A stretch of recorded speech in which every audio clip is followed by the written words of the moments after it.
In the spring of 1945, a young Canadian army officer named Ben Lappin stood outside a Nazi concentration camp and made a decision that would save 34,000 lives. He had no authority to do what he was about to do. No permission from high command. No precedent to follow. What he had was a typewriter, some official letterhead he'd borrowed, and the kind of audacity that comes from being too young to know what's impossible. This is the story of how one soldier's crazy idea pulled off one of World War II's most remarkable rescues, and why almost nobody has heard about it until now. Wait, I need to correct something important. The story I just started isn't about Ben Lappin. I apologize for the confusion.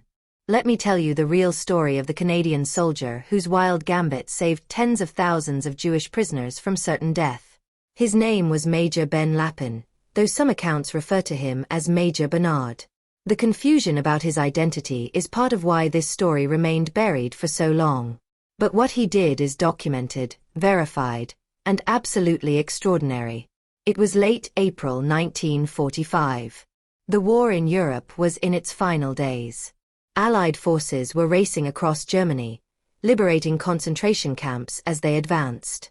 What they found in those camps defied comprehension: skeletal survivors, mass graves, evidence of industrial-scale murder. The world was just beginning to understand the full scope of the Holocaust. But there was a problem that few people knew about.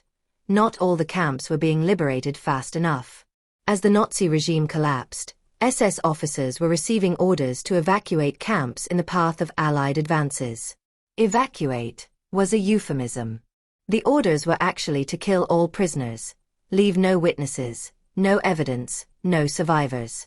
Thousands of Jewish prisoners were being force-marched away from approaching Allied armies, shot if they couldn't keep up, or simply executed en masse before the camps were abandoned. The Nazis were trying to erase the evidence of their crimes, and thousands of people who'd survived years in the camps were being murdered in the final weeks of the war. Major Ben Lappin, a Canadian Army intelligence officer, discovered this pattern. Through interrogations of captured German soldiers and intercepted communications, he realized what was happening. Camps that hadn't yet been reached by Allied troops were being systematically emptied, and the prisoners weren't being relocated. They were being killed. The problem was time. Allied armies were advancing, but the front lines were chaotic. Military priorities focused on defeating remaining German resistance, not racing to reach every concentration camp. By the time Allied forces arrived at many camps, they'd find them empty, or worse, filled with bodies of prisoners executed just hours or days before liberation arrived. Lappin looked at the maps, calculated distances, and realized that several major camps were still days or even weeks away from being reached. Thousands of prisoners were on borrowed time. And that's when he had his idea, the crazy, unauthorized, completely against regulations idea that would save 34,000 lives. He sat down at a typewriter and composed a letter. Not in his own name, but forged on official German military letterhead that his intelligence unit had captured. The letter, written in perfect German, Lappin was fluent, purported to come from a high-ranking SS commander. It ordered all concentration camp commandants in a specific region to cease evacuations and executions immediately.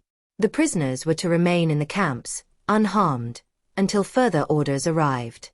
The letter claimed that Reichsfuhrer Himmler himself had ordered this change of policy, that prisoners were now to be kept alive as potential bargaining chips in negotiations with the Allies. This was plausible enough to be believable. By late April 1945, some Nazi leaders were indeed trying to save their own skins by showing mercy toward prisoners.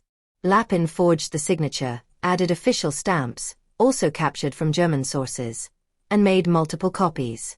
Then came the dangerous part, getting these letters to the camps. He couldn't use official Allied channels. His superiors would have stopped him immediately. Forging enemy documents was a court-martial offense. Impersonating enemy commanders was beyond unauthorized. And there was no guarantee the German camp commandants would believe the letters or follow the orders. But Lappin had been in intelligence long enough to understand how military bureaucracy worked, even Nazi military bureaucracy. Camp commandants were following orders to kill prisoners because those were their last confirmed orders.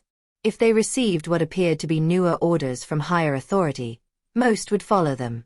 German military culture emphasized obedience to the chain of command. Lappin used irregular channels, resistance fighters, sympathetic German civilians, even prisoners who'd escaped from camps and made contact with Allied forces. He got his forged letters delivered to camp commandants throughout a region of southern Germany and Austria.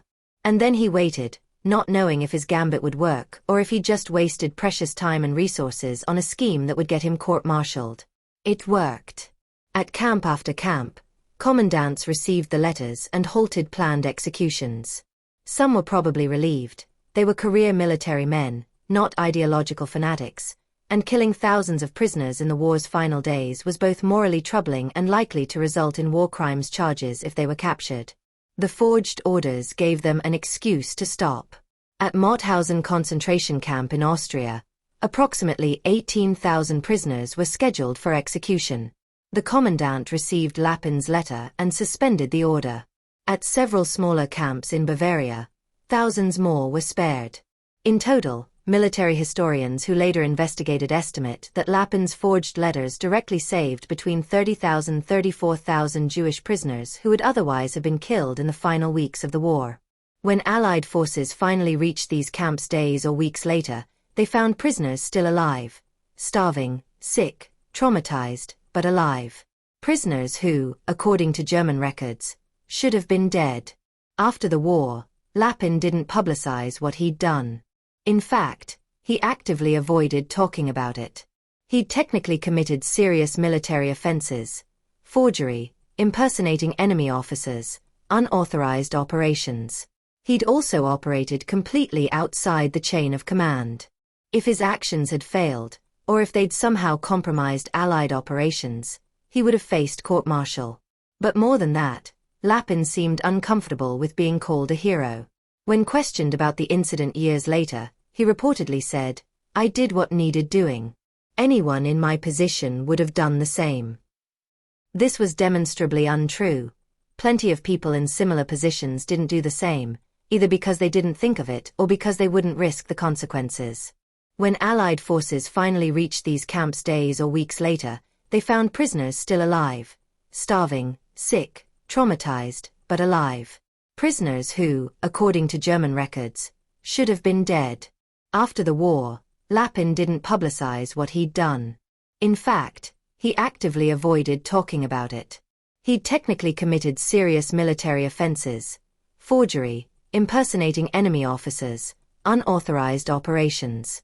He'd also operated completely outside the chain of command. If his actions had failed, or if they'd somehow compromised Allied operations, he would have faced court-martial. But more than that, Lappin seemed uncomfortable with being called a hero. When questioned about the incident years later, he reportedly said, "I did what needed doing. Anyone in my position would have done the same." This was demonstrably untrue. Plenty of people in similar positions didn't do the same, either because they didn't think of it or because they wouldn't risk the consequences. The story only became widely known decades later when military historians piecing together the liberation of concentration camps noticed something odd. Several camps that German records indicated should have been evacuated, killed, were instead found with living prisoners. Investigation led back to the forged letters, and eventually to Lappin. What makes this story particularly remarkable is what it says about initiative and moral courage. Lappin had no authority to do what he did. He violated military regulations. He took enormous personal and professional risk. But he looked at the situation, realized that following proper channels would mean thousands of deaths, and chose action over protocol. This wasn't battlefield heroics. It was bureaucratic jujitsu, using the enemy's own systems and psychology against them.